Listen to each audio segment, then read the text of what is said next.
This is the beginning of take number 3 in the deposition of Brad Nelson in the matter of Democratic Party of Pima County versus Pima County Board of Supervisors. The time is 12:20 p.m. We're back on record.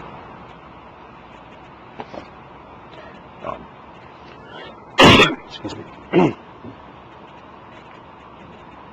I forget actually what my last questions have been, but I believe I was just confirming that you've not, or your group hasn't, either the Depo user group or the election officials, sent information back and forth about Depo security problems with its software.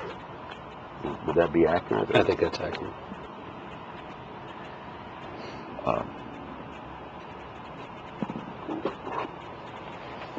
You know, do I understand it that now, well, let me ask you, who's currently in charge of those kind of security issues for your department? Well, I'm the director, so I have the responsibilities, but I'm going to work hand in hand with Mr. Crane and Thomas Kalasinskis, because they are the ones who actually know the technical aspects of the environment. And to what extent does Chuck Huckleberry give direction to you on security matters? Objection. Form. I don't believe we've ever had discussions around the issue of security with Mr. Huckleberry. And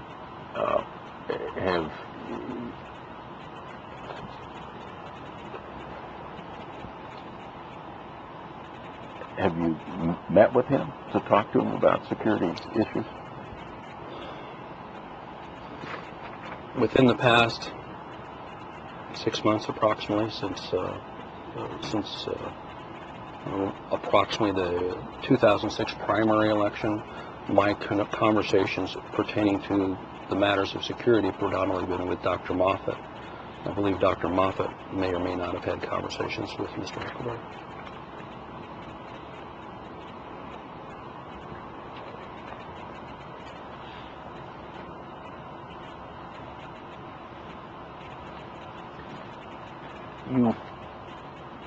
This may be elemental, but kind of need understanding on it. Under statute, the Board of Supervisors has election responsibilities, correct? Correct. And the Board of Supervisors has hired you to carry out and execute their responsibilities. Would that be right? I think it may be more appropriate stated, though certainly the Board of Supervisors have the statutory responsibility to run the elections, that I am an appointee of Mr. Huckleberry's. Okay. Has the Board of Supervisors ever given you direct directions relating to election security or integrity? No.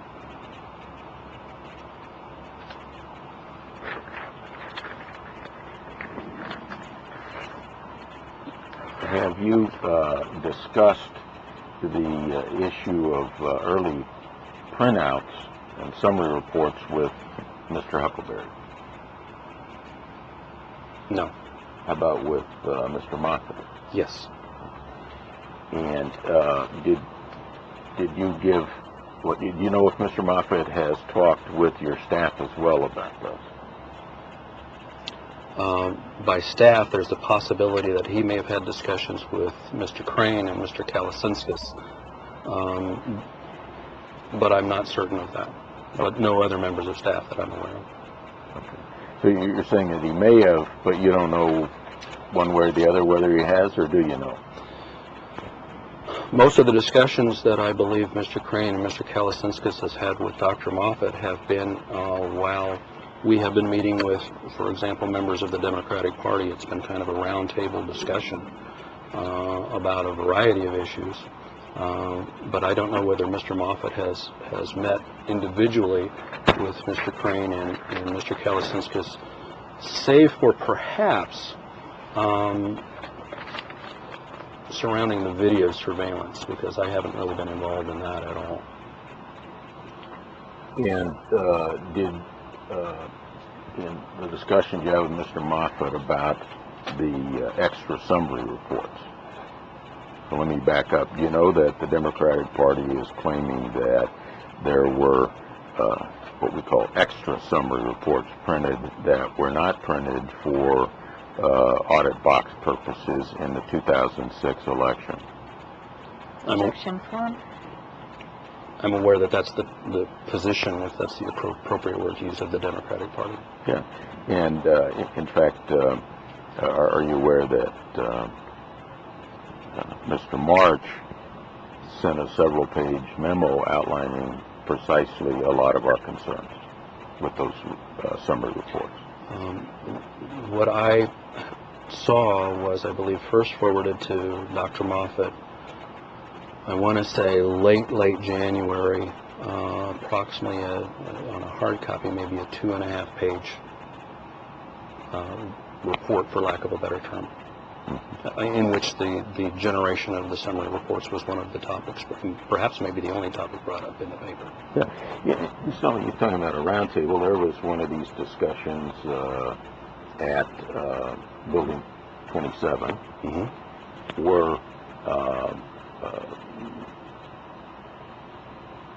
Mr.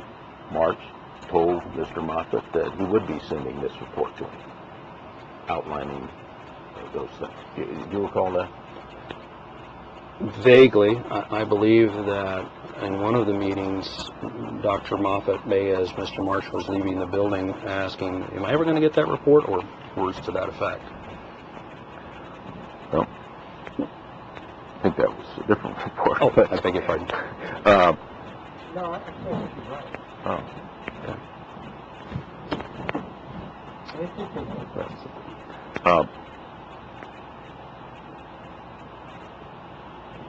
Nina, what explanation did you give to Mr. Moffett for those extra reports being printed? Objection form. Since I wasn't there while they were generated, I assume Mr. Moffett may have had discussions with Mr. Crane.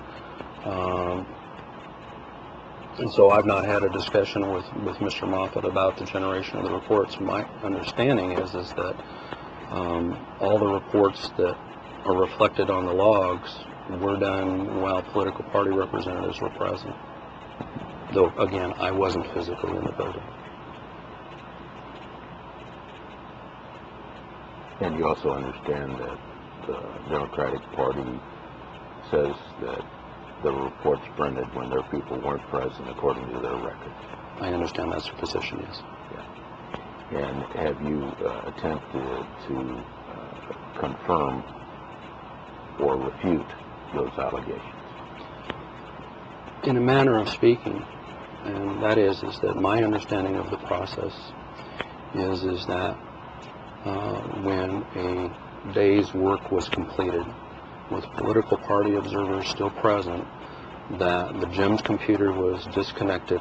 I'm not exactly sure what that means, but the cables were pulled, that members of the political parties, Republicans and Democrats, had the observation of those cables being pulled, and that they then recorded a seal number, a tamper-proof seal number, that was documented, put inside of the steel cage where the server is operating from, and then that seal put on the outside of the machine. My understanding is that there's never been any contrary information that those seals were ever different. So it seems to imply that if someone did not have access to the machine, save for when political party observers were there, that nothing could be produced. Okay. So you're relying on the seals alone? Objection form. Certainly the seals and the conversations that I've had with Mr. Crane and Mr. Kalasinskas. Yeah. So tell me about those conversations. Basically, I said, were the seals put on prior to political party observers leaving the building? And they said yes. Did you ask them if they printed summary reports when the political observers weren't there. They actually said that they did not. I did not ask the question.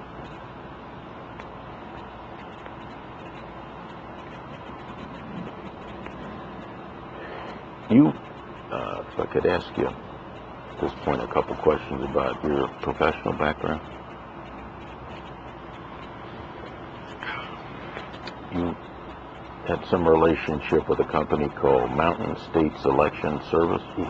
What's that? That's my organization. It was a sole proprietorship that I ran from Glendale, Arizona from about 1985 to 1989. Was that a corporation, a sole Just sole proprietorship? proprietor. Worked out of my house.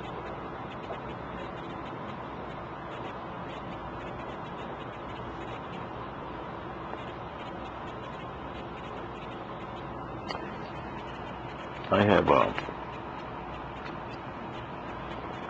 two-page resume of yours here. And I believe it says that, well, what did you do in that business? My customers were predominantly jurisdictions within the state of Colorado. This is still in a punch card environment for all of the customers that I had. Predominantly what I did was provided the votomatic pages. I know I'm using a term here, but if you're familiar with the old punch card environment, the punch card was separate from the list, the pages that were hinged inside the machine that listed the names of the candidates. I was actually the individual through my organization that printed up the ballot pages that went inside those votomatic devices. In your resume, it says that you, quote, designed, tested, and operated computer programs for the tabulation of ballots. In the punch card environment, yes. Yeah. So, what's different about computer programs in that environment and in a different environment? I really couldn't say for sure. Basically, the old punch card environment, you were working off of Hollerith cards with an old key punch machine, and you designated within the cards themselves what the valid voting positions were and were not, and the number to elect. Yeah. But then there was computer software that read the Hollerith cards. that counted the information, Yeah. correct? And reported it. And you designed and tested and operated those programs. I designed the individual programs that counted the election, not what was then known as BT76. That was a program produced by then Computer Election Systems. So I didn't do anything with that base program, just design the election parameters. Have you had education in college or since in computers? No. In fact, while I was in college at ASU, we were putting my business plans in Hollerith cards still.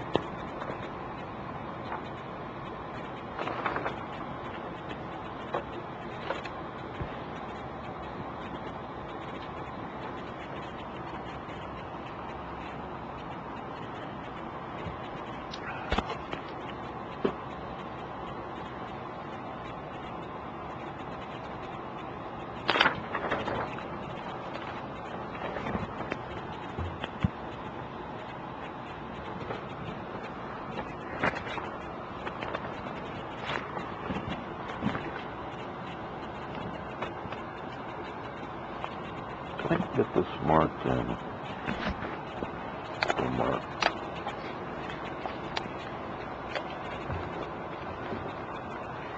Mark those two.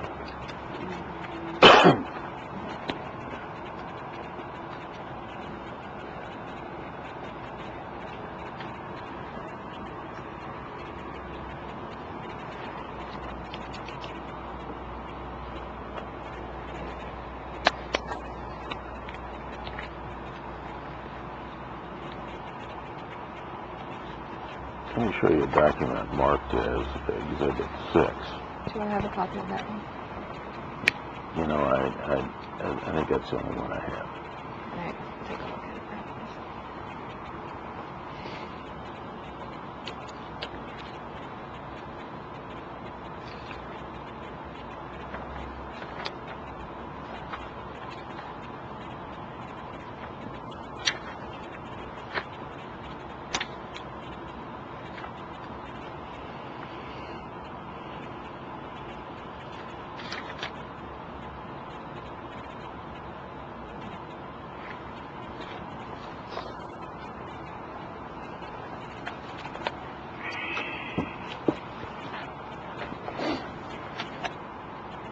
like you to take a look at that and tell me if you recall receiving a copy of that document.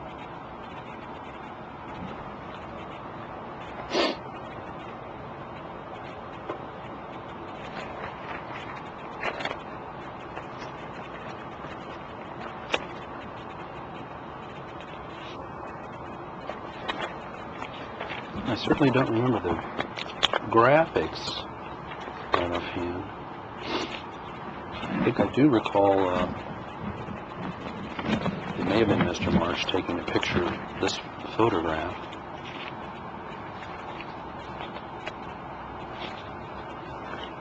No, I've not seen this. I'm familiar with that photo, but not the balance of the paper.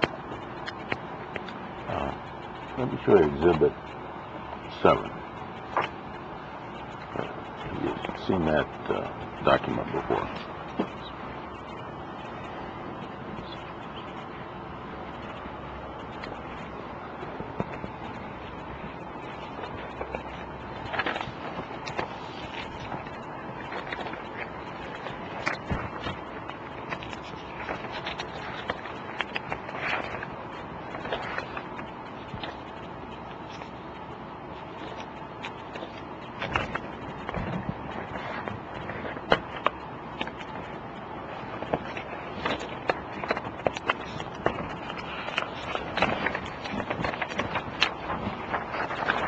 Give me a moment longer, please. What's that?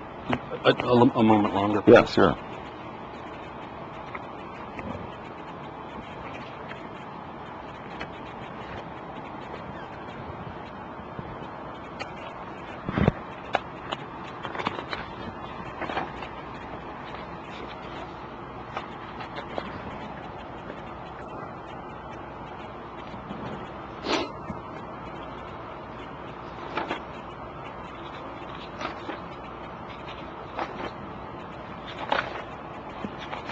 I don't believe that I have.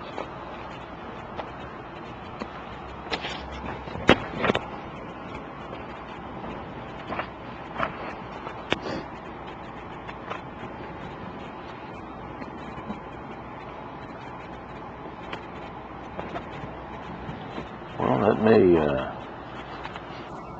short-circuit the rest of my questions, which was whether you had any role in the production of this document. No. Take a look at Exhibit 8. Just want to ask you if that's a copy of the document that Dr. Ryan gave you. It's dated April 2003. I believe so. I've never received it in hard copy. I have reviewed this report. I believe this is the report as it exists on the Pima County Democrats webpage. But I don't believe that I ever received an actual hard copy of the report.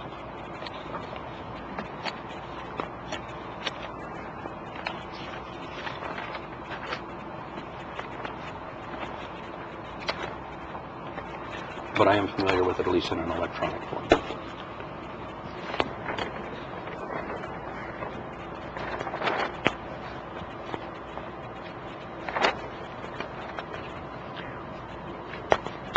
What's Depo's role in our 2006 election?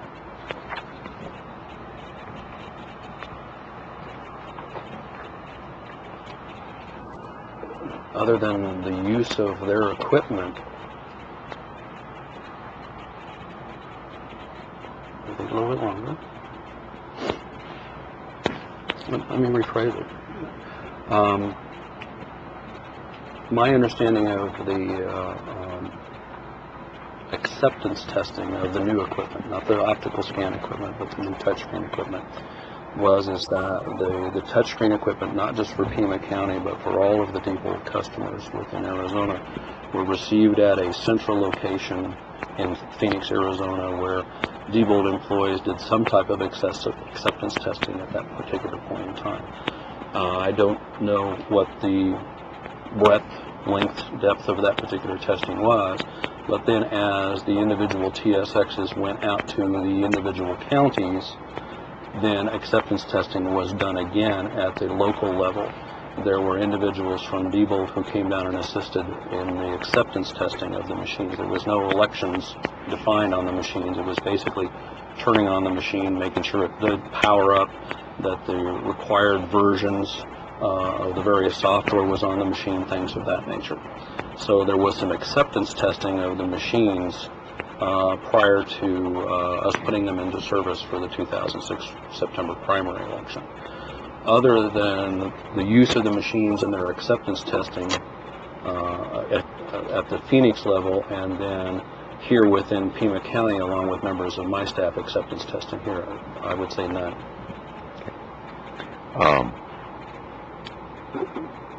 People purporting to be Depo employees were using Pima County facility during the election itself, in the general election in 2006. Objection form. Would you agree with that? They were on this. They were at the facility. Yeah. Yeah. And how many of those individuals were there? You know? I believe there was a different number for the general as opposed for the primary election. For the general election, I want to say there were 2 to 3, approximately. For the primary election, I want to say there were perhaps 4 to 5. Do you know what, why they were there?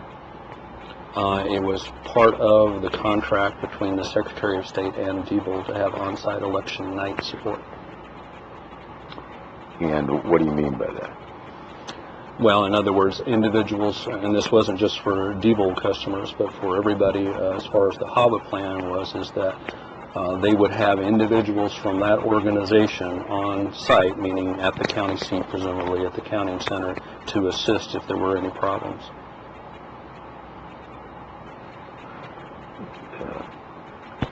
And where do you think that requirement comes from? It was part of the best and final offer that came from Depo to the Secretary of State. Did you read that? Yes, I did.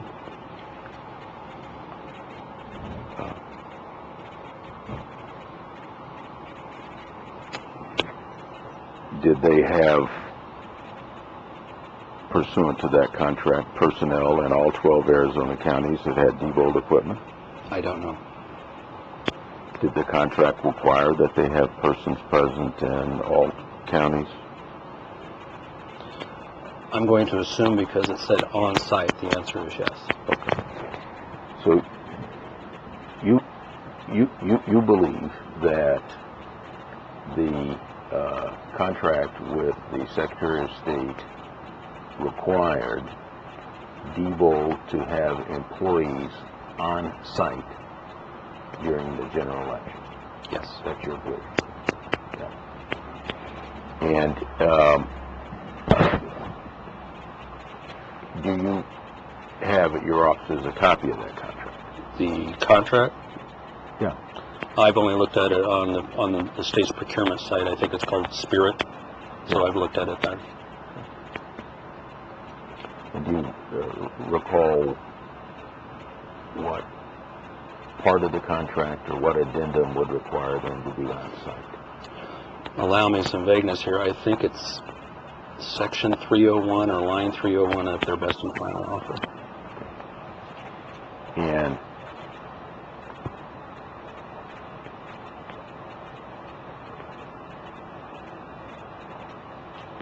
since I'm not that familiar, the best and final offer is part of the contract?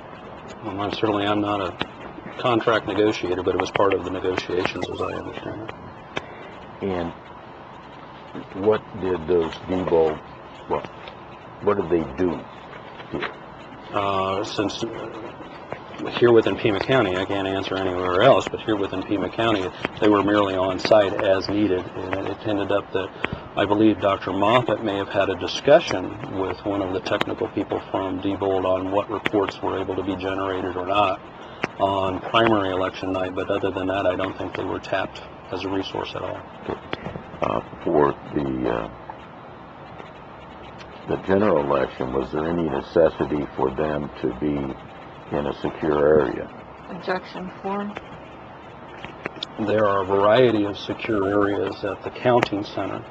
I would say that they were in our office areas. Certainly they weren't in the counting center. Would you consider the office area to be a secure area? A low-level secure area. Did the Depo personnel have greater rights to be in that area than Democratic Party observers? The Democratic Party observers were in the counting facility as well as in the equipment facility as well, where the equipment was being received, so they actually had higher.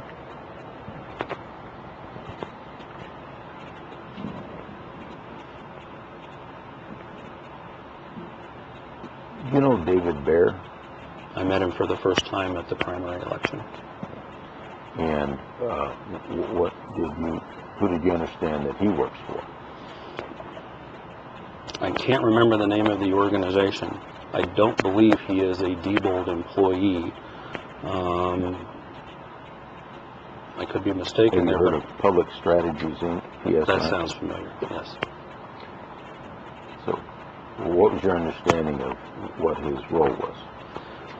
My understanding is that he was there as part of the process, that if there were any questions that the press may have on election night about about the election process in Pima County, that he would be there to be the spokesperson for Diebold in that regard.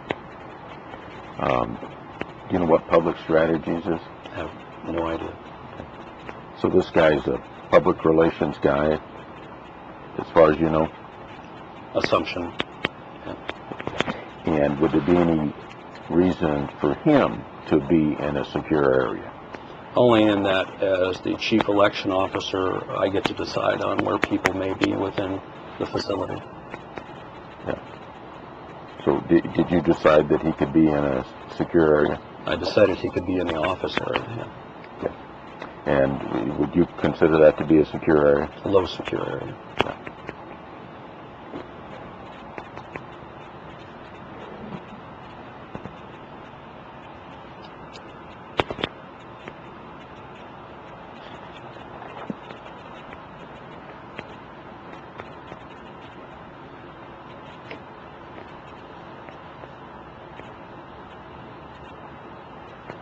Did you read an article by Robert Kennedy Jr.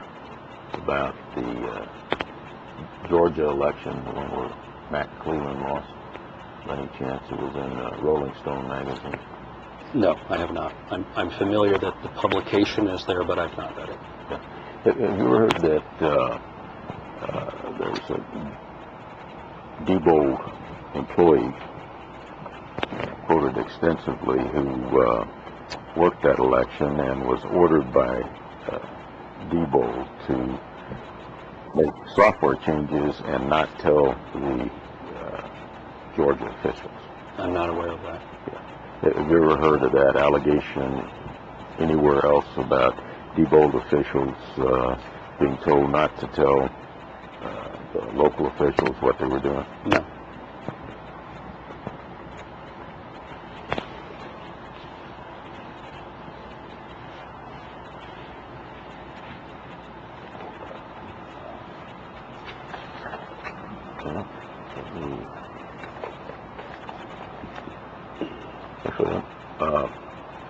Let me ask you about the situation with this seal being broken on on the cabinet that had the central count computer on. I guess it was election day. It was election day of the 2006 general election. Yes, it was. Yeah. You were informed about that seal being broken at some point in the day. Very early in the morning, I received because I was out at Bear Canyon Library assisting the poll workers there. I received a call from Brian Crane saying that there was the necessity to make an additional program card or something of that nature, and that he needed to get inside the cage, and I gave him my permission to do so. Yeah. And what was your understanding of what the problem was? What happened there? Again, we're getting a second or third hand here, but my understanding is the card would not read ballots. Why that was, I don't know.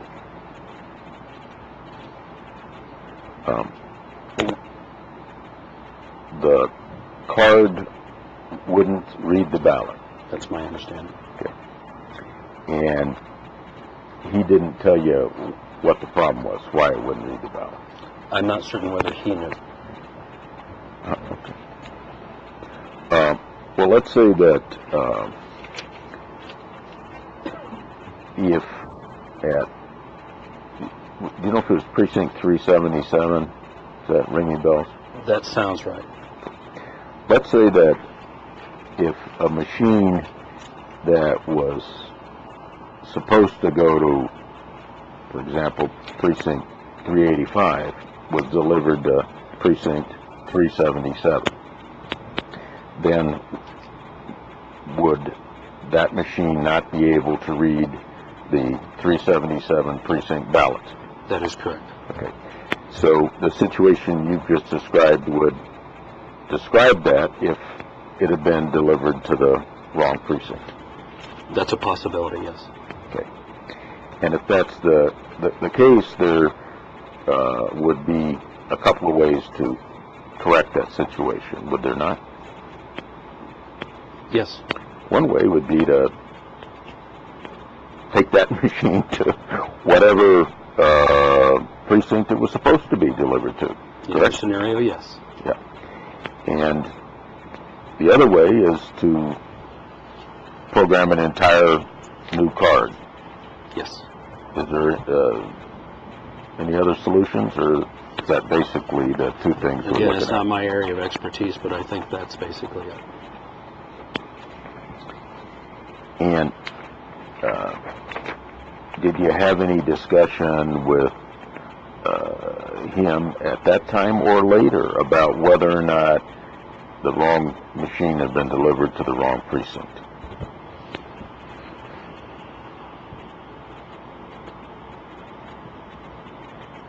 There was a review of the situation.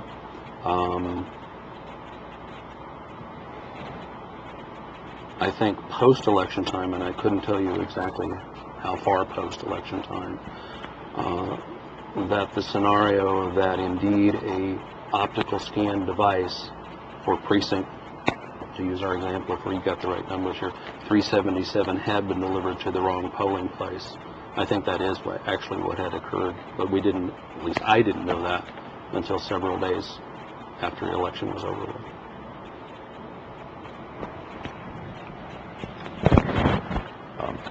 You know what I want to do is just take a break. I think we may be near the end, and I want to talk to Jim, and then I'll finish up. The time is 12:53.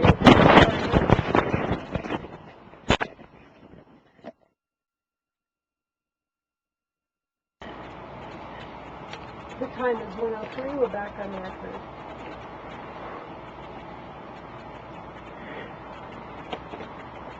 You know, I'd ask you before some questions about the printing of summary reports and a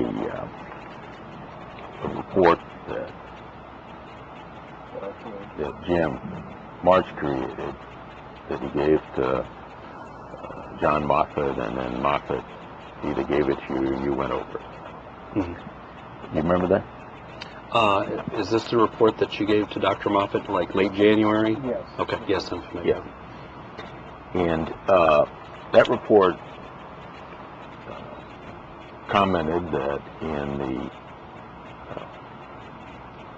2002 election, and that would be one that was run when Mitch Eder was here? No, I was here in 2002. Okay.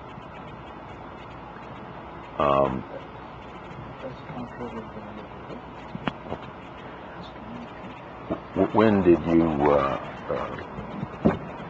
you join the election? My first day of work, I don't know whether it was ominous or not, was April Fool's Day, 2002. April 1. Okay. And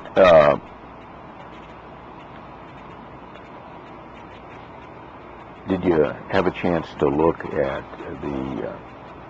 some of the audit logs from the 2002 election? I don't know whether there was anything of significance in the 2002, and again, I'm not technical in nature, so I've seen the report that Mr. March produced, but I can't remember anything specifically about 2002. Well, if my recollection serves me, the noteworthy aspect of 2002 was that there were no previews or peaks of vote results or the printing of summary reports until the polls closed election day. Objection form. Does that reflect your recollection also? Objection form.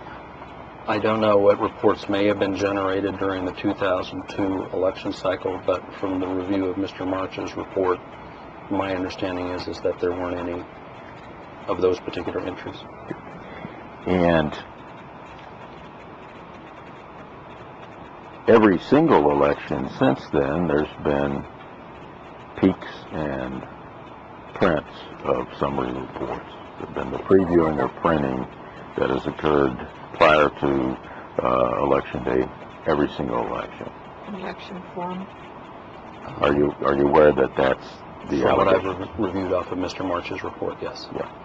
And that indicates if it's every single election since then, a pattern, wouldn't you say? Objection form. One of the questions, I suppose I should answer your question directly. Certainly the exercises that have been done in 2004 forward appear to have some uniformity. Yeah. And Mr. March got his data from your department, right? Correct. So there shouldn't be any difference in the data, should there? There should not be. Yeah.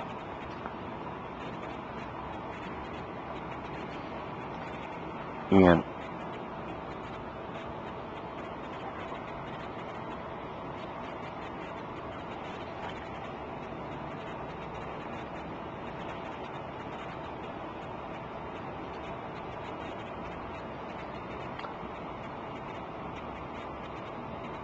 are you saying that there is uniformity in the patterns from 04 forward, or there is not uniformity? Objection form.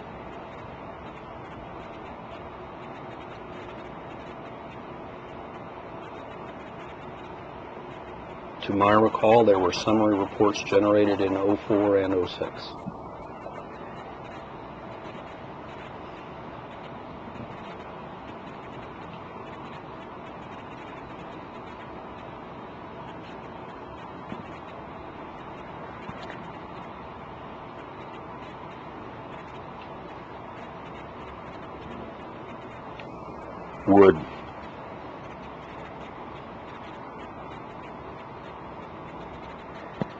Would you agree that the management of computer systems requires knowledge of how the computers work?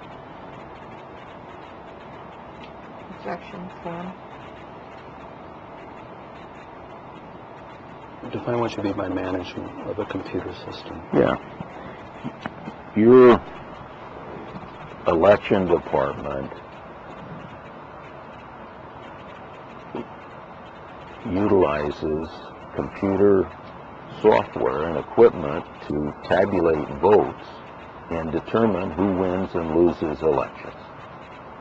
Correct? And wouldn't you say that's one of the central things that your office does? Yes. You do a lot, but that's a central one, isn't it? Mm-hmm. And to know and prevent hacking, to prevent all kinds of malicious problems don't you need to know how that software works? Objection form. When you say you, are you speaking of me? Your department. My department? Your department. Within the department, there is the necessity to know what threats are out there. And who in your department, who have you relied on to know what those threats are? When I first came in 2002, it was Mr. Crane. Since the employment of Mr. Kalasinskas, both Mr. Crane and Mr. Kalasinskas. And have you been led to believe that they know how that system works? It's my assumption that they do, yes. Based on individuals who've told me that Brian is one of the best at it. Yeah. Did you ever talk to Kalasinskas? Yes. Do you speak Lithuanian? No, I do not. Have you ever had a problem communicating with him in English?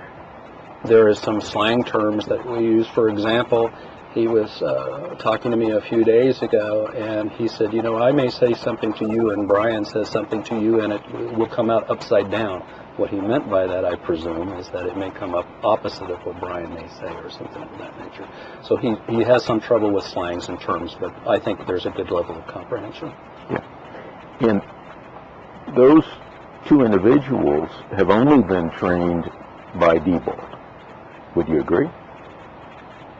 Objection form. Mr. Kalasinskas has electronics degree at both the bachelor's and master's level, so some of that academic education may apply.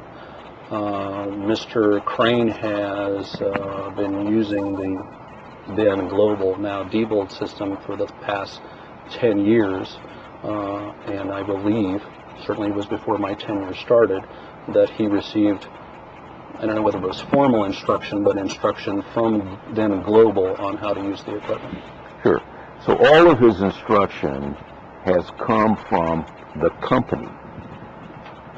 To my knowledge, yes. And the company has an incentive to sell its product and to gloss over any problems there might be with its product. Wouldn't you agree? Objection form.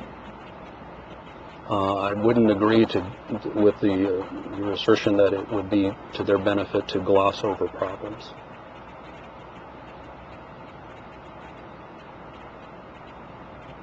Well, then, has the company ever not glossed them over and communicated to you or other people what the problems or security holes are with their product? Objection form. The only time that I've had conversations that included members of the Secretary of State's office pertaining to a Diebold product and a perceived problem was, I believe, prior to the 2004 election cycle, an instance that Dr. Ryan saw within the city of Tucson's Diebold tabulation system pertaining to certification of a particular ROM. I'm not certain I know ROM stands for read-only memory, but what it does, I'm not exactly sure. But apparently within the central count device, there is a ROM that has a version number that the city of Tucson had used in the past. In fact, Dr. Ryan talks about this issue in his report in 03, that there was a ROM that in Mr. Ryan's opinion, needed to have certification that had not. So we, meaning Pima County and the Secretary of State, worked very hard to try and remedy that problem in a way that the integrity of the election was sound. Basically, we did not use that ROM in 2004's primary election because it was going back through a certification process all over again. There was nothing clandestine about it or covert about it at all. It was very much all out in the open. In fact, Dr. Ryan's report was out there. Yeah. So if I'm following what you were just saying, the city of Tucson ran an election using software that hadn't been specifically certified.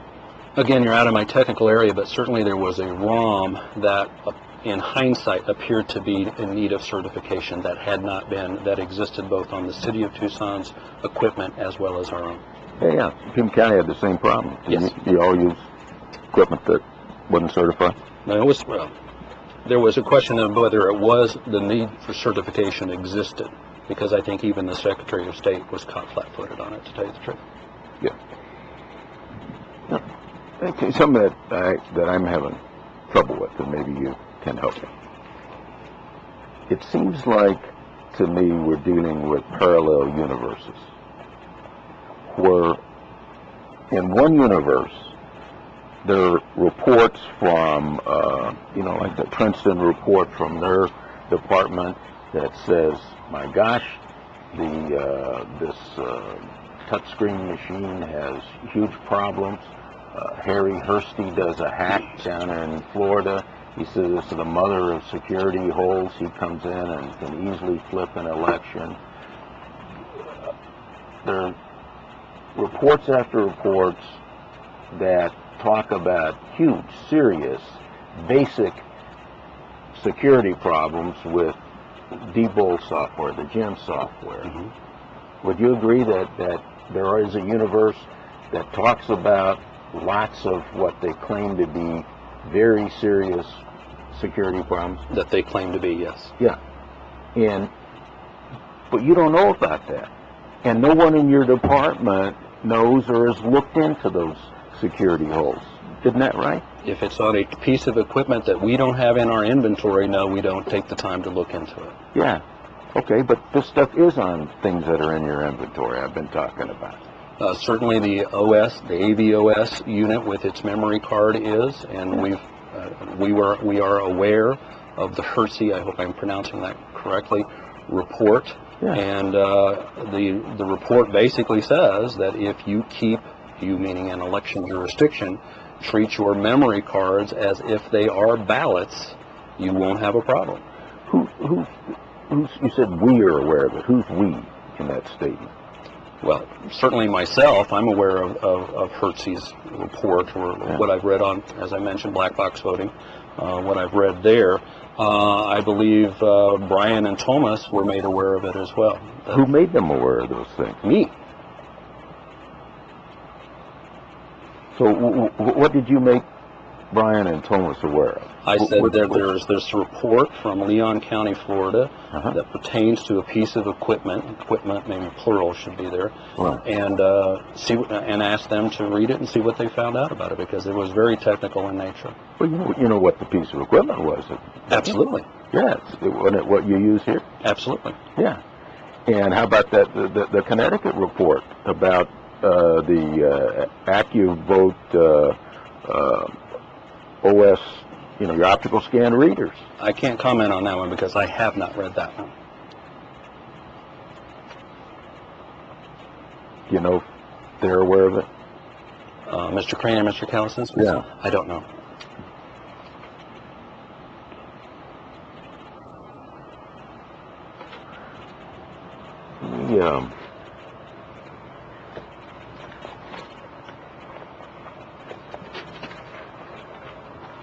I'm going to arrange to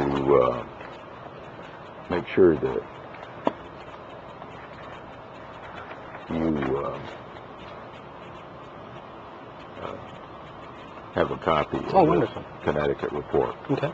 And in fact, let's mark it as an exhibit here.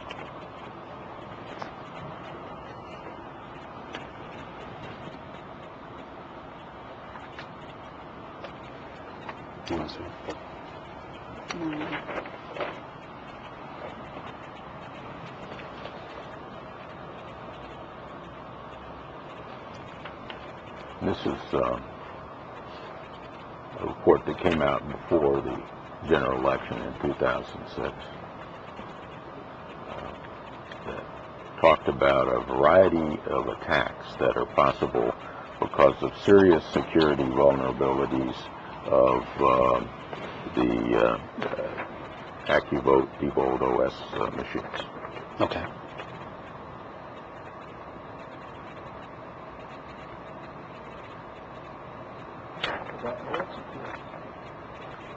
OS.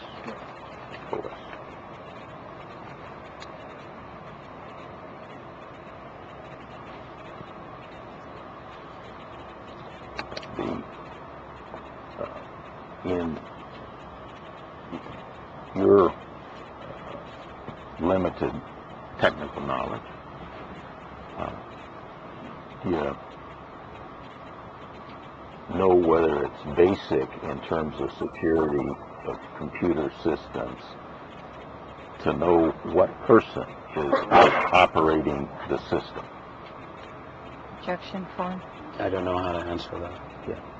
Well, you know, for instance, in the very specific problem we're dealing with in this case, where the Democratic Party claims that summary reports that would reveal actual vote totals were printed without the knowledge of party representatives.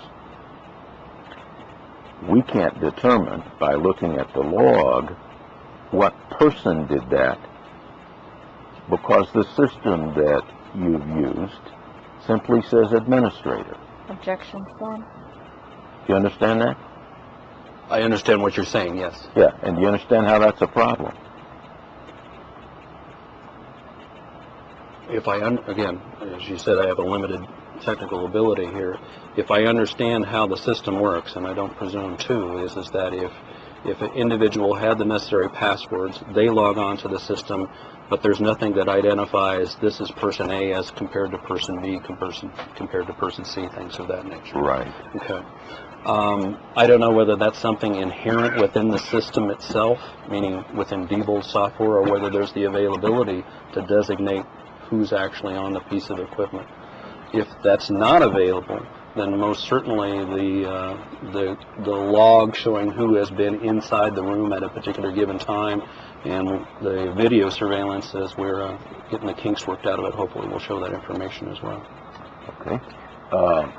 When we were talking about password, everyone in your department uses the same password, right? Objection form. Not everyone within my department has the ability to use GEMS. Right. Okay. When you log on to GEMS, you've done it, haven't you? Not for 5 years. Okay. Did you use a password? Yes, I did. Okay. When Brian logs on, does he use a password? Presumably, Does he use the same password as you?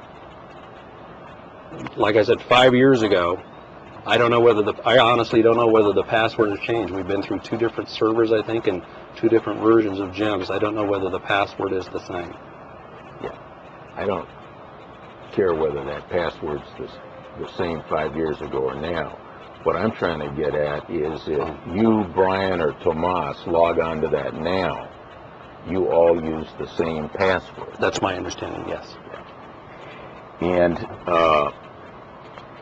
you do understand that in terms of personal responsibility of who's operating the machines, that it would be good to know which person was operating the machine. Yes.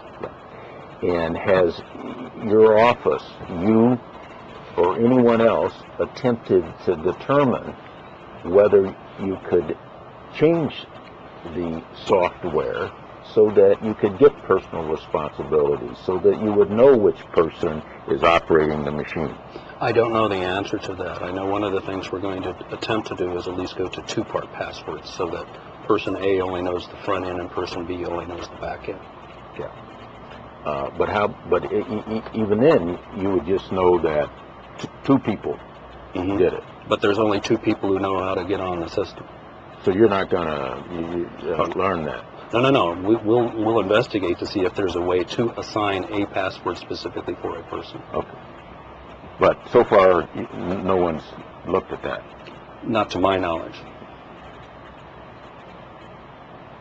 And before we've had our discussion now, I mean, at some point, have you learned that that's kind of a basic security issue? Certainly individuals, it would be preferable, desirable to have each individual have their own password. Yeah. Do you know that on your GEM system that the audit log is part of the database itself, and it's not external to the database? Objection Out of my form. area of expertise. Yeah. Well, here's what it's out of mine too.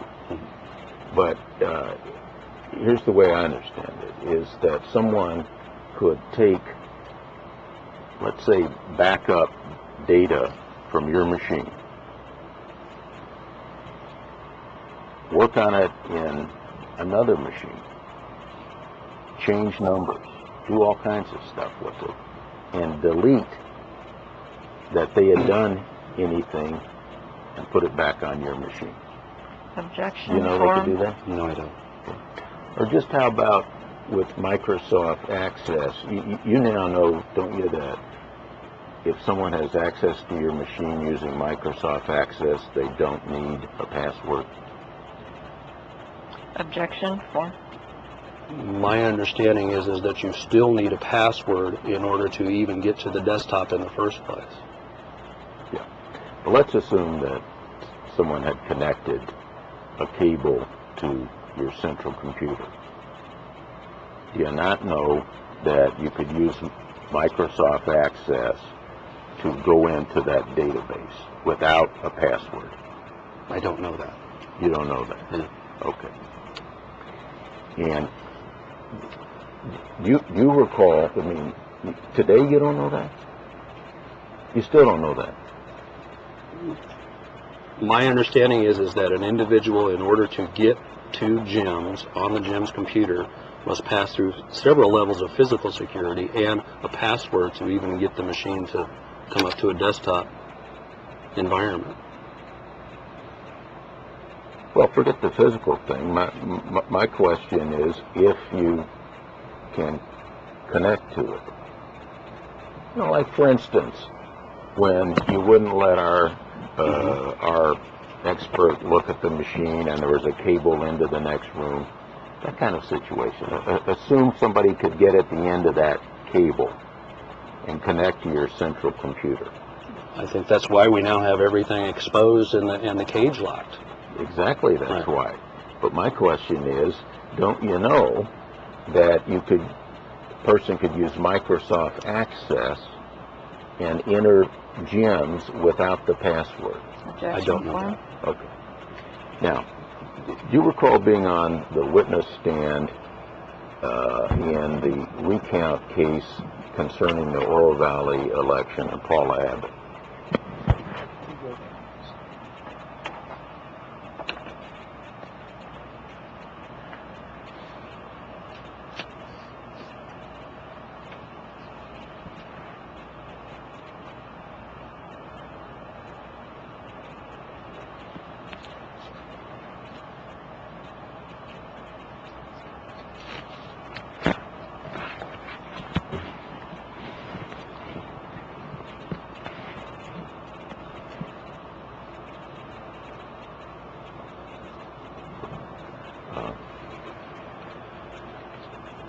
Do you recall being on the witness stand in the recount concerning the Oro Valley town election, Yes. 2006? 2006? Yes. And do you recall that during that testimony, I essentially asked you the same question about whether you knew that if you can physically access the Jim's computer, you don't need the using Microsoft Access, you don't need the password. Do you recall me asking you that question? I recall, as best as I can, that you asked me whether you could get to Jim's without a password. I believe that was your question. Uh-huh. And I said it was my understanding that no, you could not. That's essentially the same thing Yes. I ask you now, isn't it? Yeah. Okay. And do you recall later that I appeared before the Board of Supervisors and expressed my view that you were incompetent because you didn't know the rather basic security issue that Microsoft Access could be used without a password? Do you recall my making that allegation?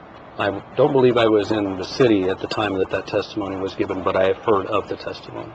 Well, sure. You received a transcript of it, and you received direction from Chuck Huckleberry to respond to the board to my allegation, didn't you? But I was not at the board meeting, is what I was trying to Sure. describe. But isn't it correct that you received a transcript of what I told the board about you, and that you wrote a memo responding to that?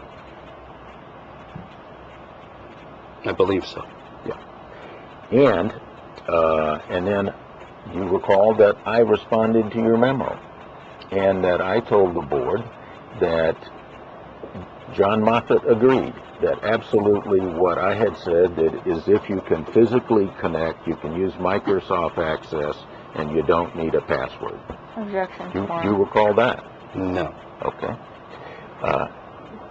You recall a couple of weeks before that Oro Valley hearing, where Jim March, myself, I asked you before about this, and Donna Branch Gilby were present, and we had a whole discussion about Brian Crane sitting in the room while ballots are being counted in that election, with the Microsoft Access manual open.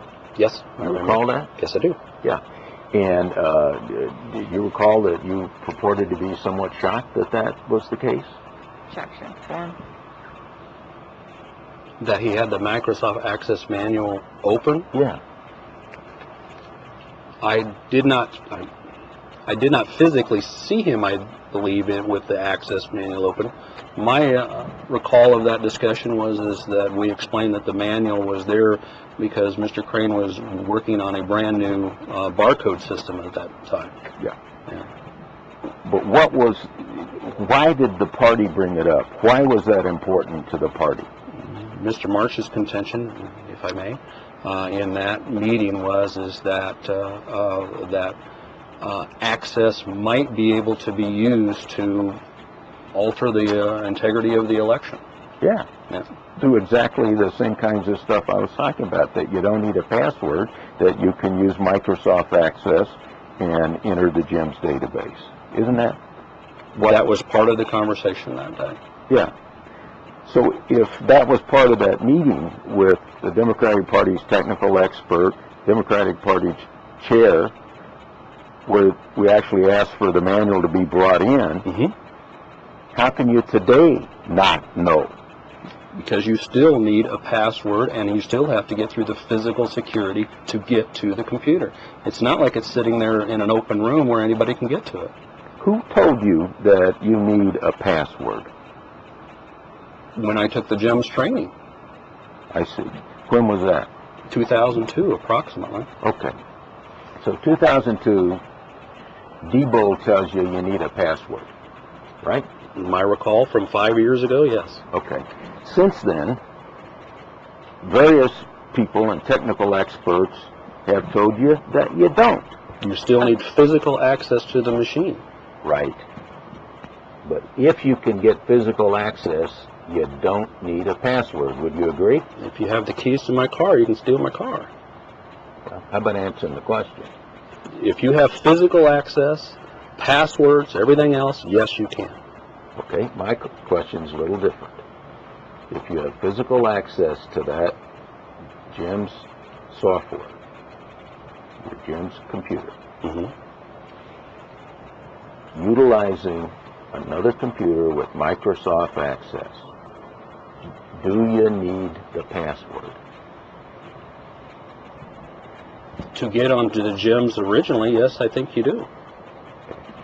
And you understand that a bunch of people have been alleging and telling you that you don't. And I've had other people tell me that you do. Okay. Who are those other people since you got the GEMS training 5 years ago? Who now has told you that? Brian Crane and Thomas. Yeah. How about John Moffett? I don't know whether that discussion has come up with Mr. Moffett. Okay. Well, didn't you receive a copy of what I told the Board of Supervisors when I said that you were wrong and that John Moffett agreed with me? Objection form. Did you get a copy of that? If you have physical access to the equipment, yes. What are you saying now?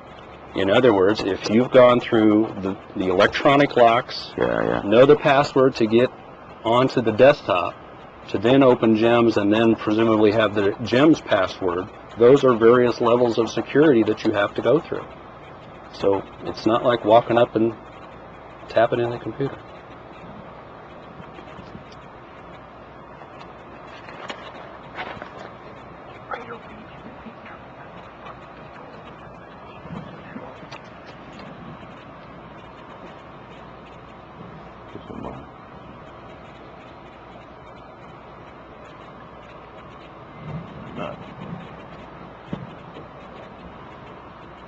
we're looking for. I think we have a Depo internal memo that'll say that that's the case.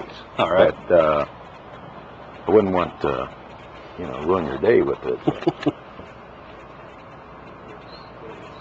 Bill, how is this relating to the reports that you want access to in this lawsuit?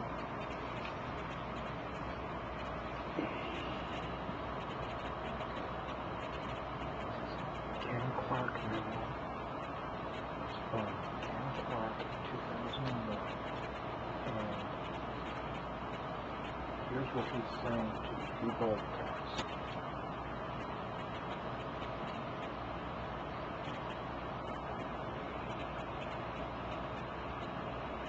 This part here.